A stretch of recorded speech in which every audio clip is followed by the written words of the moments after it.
इसमें आपका next topic है संधारित्र, अंग्रेजी में इसे कहते हैं कैपेसिटर। परिभाषा होती है संधारित्र की। संधारित्र एक ऐसा उपकरण है, एक ऐसा समायोजन है, एक ऐसी युक्ति है जिसमें किसी चालक के आकार में परिवर्तन किए बिना उस पर आवेश की पर्याप्त मात्रा संचित की जा सके। ऐसे समायोजन को संधारित्र कहते हैं।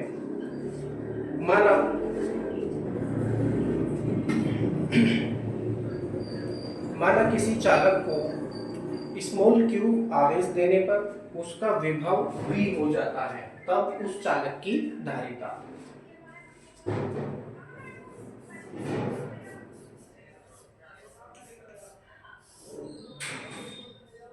C equal to Q upon V होगी। C equal to Q upon V ये धारिता का सूत्र होता है। मात्रक है फेराड।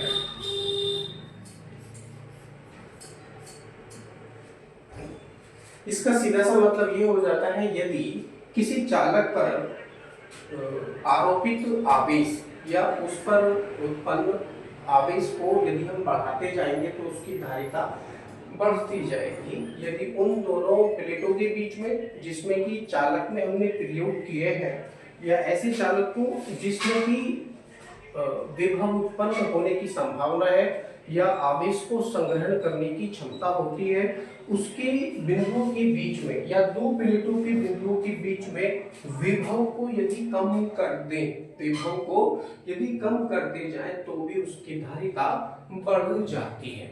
इसका सीधा सा मतलब ये हो जाता है, यदि हम किसी प्रकार चालक के विभव को कम कर दें तो उसे पुनः उसी विभव तक लाने में और अधिक आवेश दिया जा सकता है।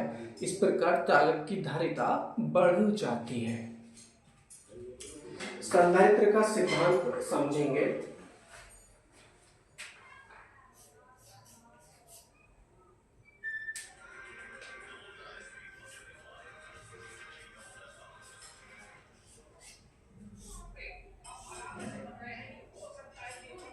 सिद्धांत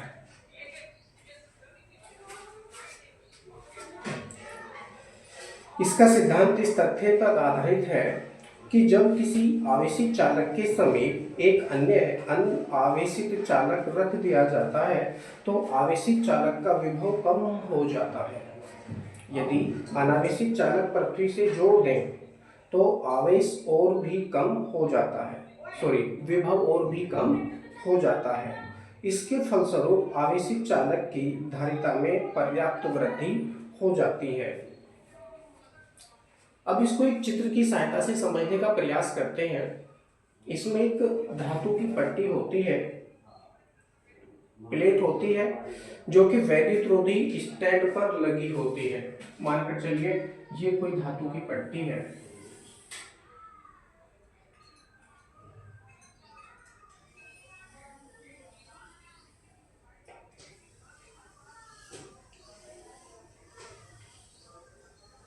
ये कोई धातु की पट्टी है, इसको नाम दे दीजिए ए। वैद्युतरोधी स्टैंड पर ये टिकी हुई है तो हम एक स्टैंड भी लगा लेते हैं।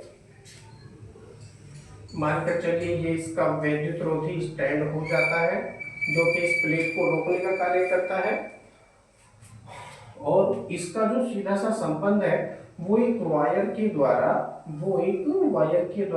वैद्युत मापी से कर दिया जाता है। वैद्युत मापी में भी दो पट्टियां होती है। मानकर चलिए ये इसका वैद्युत मापी है,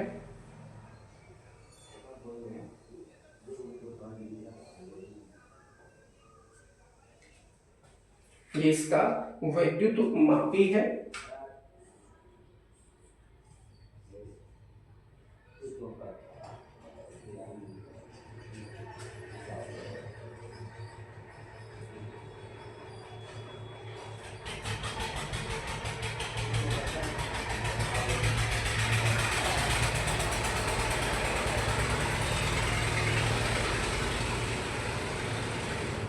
ये वैद्युत मापी के अंदर दो प्रकार की पत्तियां हैं। इन पत्तियों के फैलाव कम या अधिक होने से विभव में वृद्धि या कमी हो जाती है। ये विभव को बता रहे हैं। इस प्रकार से जब हम किसी भी एक धातु की प्लेट पर या धातु की पत्ती पर इस प्रकार से कोई वैद्युत मापी लगा करके उसे आवेश देते हैं तो उसके विभव में वृद्धि हो जाती है, जिससे कि पत्तियां फैल जाती हैं। पत्तियों का फैलाव प्लेट ए के विभव को नापता है। प्लेट ए के समीप एक अन्य धातु की प्लेट बी जो वैद्युत रोधी स्टैंड पर लगी है लाई जाती है तो पत्तियों का फैलाव कुछ कम हो जाता है। ध्यान देंगे यहाँ पर इस कंडीशन में जब हम इसको आवेश दे रहे हैं तो इसके बीच में जो फैलाव है पत्तियों के बीच में वो बहुत अधिक है। इस समय पे पत्तियों का फैलाव अधिक होने के कारण यहाँ पर विभव की कुछ मात्रा उत्पन्न होती है, कुछ विभव उत्पन्न होता है, उसको हम नाप लेते हैं। यहाँ पर हम यहाँ निशान लगा देते हैं। मानकर चलिए ये यहाँ पर आता है और ये यहाँ पर आता है, यहाँ पर हमने निशान लगा दिए हैं। बाद में जब हम एक दूसरी प्लेट इसके समीप लाकर खड़ी करेंगे तो उस कंडीशन में विभव कुछ कम हो जाएगा। इसका मतलब ये है कि इनकी जो पत्तियां हैं, धारा मापी या विभव मापी की जो पत्तियां हैं, वैद्युत मापी की जो पत्तियां हैं कुछ कम फैल जाती हैं। कुछ कम फैलने के कारण इन दोनों प्लेटों के बीच में विभवांतर कम हो जाता है, जिसके कारण प्लेट ए पर विभव कम हो जाता है। अब मानकर चलिए ये कोई हमने इसके समीप दूसरी प्लेट भी रख दी, दूसरी प्लेट भी रख देते हैं।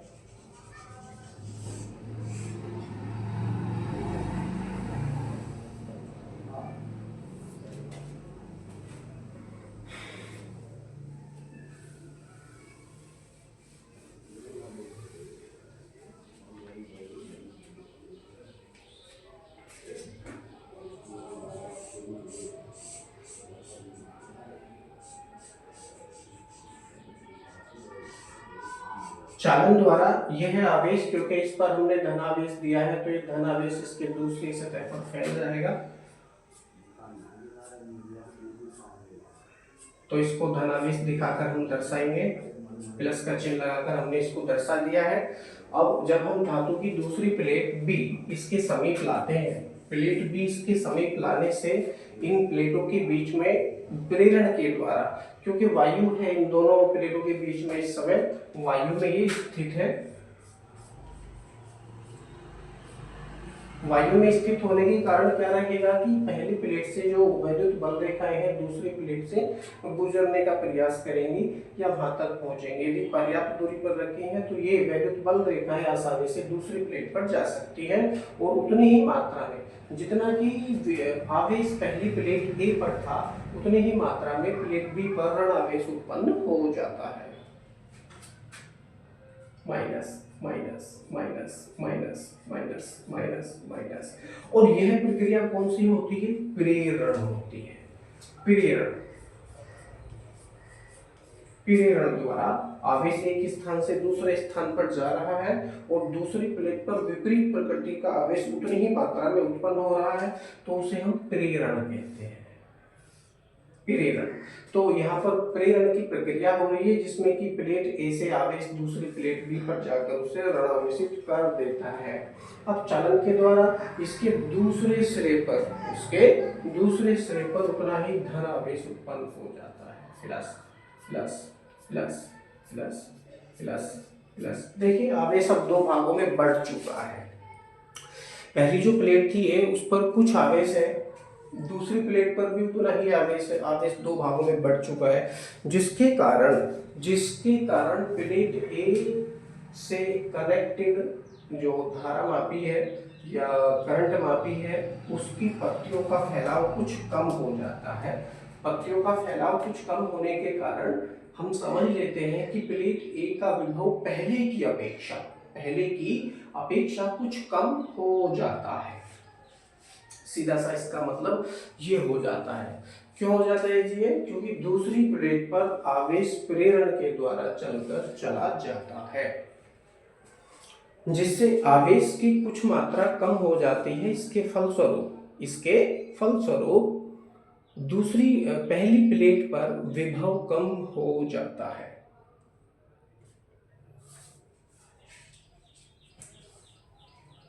अब प्लेट बी का ऋण आवेश प्लेट ए के विभव को कम करने का प्रयास करता है, जबकि इसका धन आवेश उसे बढ़ाने का प्रयास करता है। यद्यपि प्लेट बी पर धन तथा ऋण आवेशों की मात्राएं बराबर होती हैं, परंतु ऋण आवेश प्लेट ए के अधिक निकट होने के कारण धन आवेश की अपेक्षा अधिक प्रभाव डालता है। अतः प्लेट ए का विभव थोड़ा सा कम हो जाता है।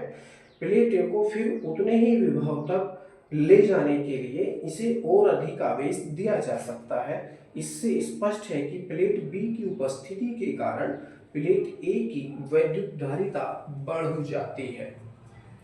अब यदि प्लेट बी को पृथ्वी से कनेक्टेड कर दें, यदि प्लेट बी को पृथ्वी से कनेक्टेड कर दें,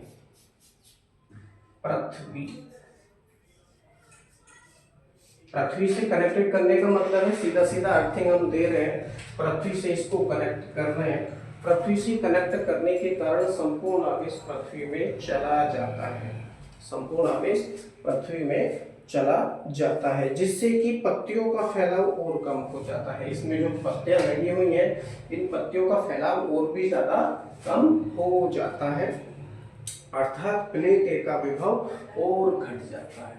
जो प्लेट ए हमने कनेक्ट की है इस यंत्र से, इस पर विभव और भी कम हो जाता है। इसका कारण यह है कि प्लेट से जुड़ने पर, प्लेट बी को पृथ्वी से जोड़ने पर प्लेट बी का धन आवेश पृथ्वी से आने वाले इलेक्ट्रॉनों से निरावेशित हो जाता है, क्योंकि पृथ्वी में क्या है, इलेक्ट्रॉन है। यदि ये धन आवेश चलकर पृथ्वी में जाएंगे तो पृथ्वी में पाए जाने वाले इलेक्ट्रॉन इन आवेशों को निरावेशित कर देंगे। इसका सीधा सा मतलब ये हो जाता है, निरावेशित हो जाता है। परंतु ऋण आवेश प्लेट ए के धन आवेश के कारण वही बना रहता है। प्लेट बी पर धन आवेश के न रहने के कारण अब प्लेट ए का विभव पहले से बहुत कम हो जाता है। अतः प्लेट ए को पहले के बराबर विभव तक लाने के लिए और अधिक आवेश दिया जा सकता है, अर्थात प्लेट ए की धारिता और अधिक बढ़ सकती है। इससे स्पष्ट है कि आवेशित चालक की धारिता इसके समेत पृथ्वी से संबंधित दूसरा चालक लाकर काफी हद तक बढ़ाई जा सकती है। यह समायोजन ही जिस पर पर्याप्त आवेश एकत्रित किया जा सकता है संधारित्र कहलाता है। संधारित्र किसी भी आकार के दो ऐसे चालकों का युग्म है जो एक दूसरे के समीप हो तथा जिन पर बराबर व विपरीत प्रकार का आवेश हो। इन चालकों को संधारित्र की प्लेटें कहते हैं।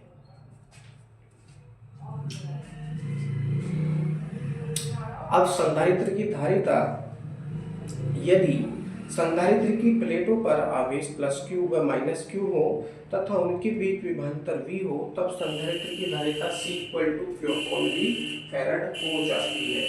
ये इसका सिद्धांत था। परिभाषा एक बार द्वारा समझ लेंगे। संधारित्र एक ऐसा समायोजन है जिसमें किसी चालक के आकार में परिवर्तन किए बिना उस पर आवेश की पर्याप्त मात्रा संचित की जा सके। ऐसे समायोजन को या ऐसे सिस्टम को, ऐसे निकाय को संधारित्र कहते हैं। किसी संधारित्र की धारिता संधारित्र की एक प्लेट को दिए गए आवेश तथा दोनों प्लेटों के बीच उत्पन्न विभवांतर के अनुपात को कहते हैं। वास्तव में प्रत्येक चालक को एक ऐसा संधारित्र माना जा सकता है जिसकी दूसरी प्लेट अनंत पर है तथा उसमें आवेश ग्रहण करने की क्षमता होती है। कोई भी ऐसा चालक संधारित्र हो सकता है। अब ये तो हमने संधारित्र के बारे में समझा है। संधारित्र क्या कार्य करता है, इसका सिद्धांत किन बातों पर निर्भर होता है। इनका संधारित्र किन बातों पर निर्भर होता है कि इसमें किसी चालक के आकार में परिवर्तन किए बिना आवेश की पर्याप्त मात्रा को संचित किया जा सके। ऐसे समायोजन को या ऐसे सिस्टम को संधारित्र कहते हैं। अब हम समझेंगे आगे संधारित्र की धारिता को प्रभावित करने वाले कारक।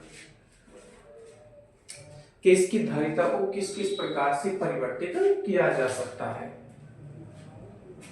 या ऐसे कौन से कारक हो सकते हैं जो किसी संधारित्र की धारिता को परिवर्तित करने का प्रयास करते हैं। एक एक करके हम उन्हें समझने का प्रयास करते हैं। अब मैं इसको साफ कर देता हूं।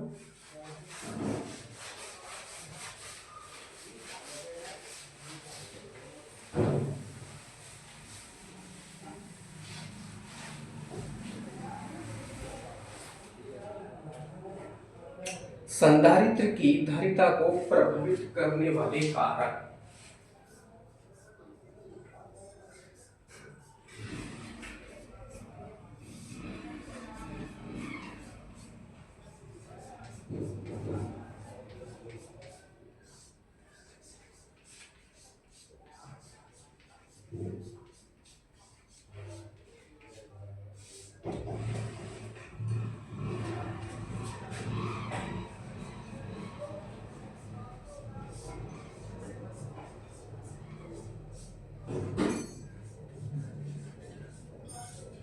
इसको अगली वीडियो में समझने का प्रयास करेंगे, क्योंकि बहुत लंबी वीडियो हमको नहीं बनानी है।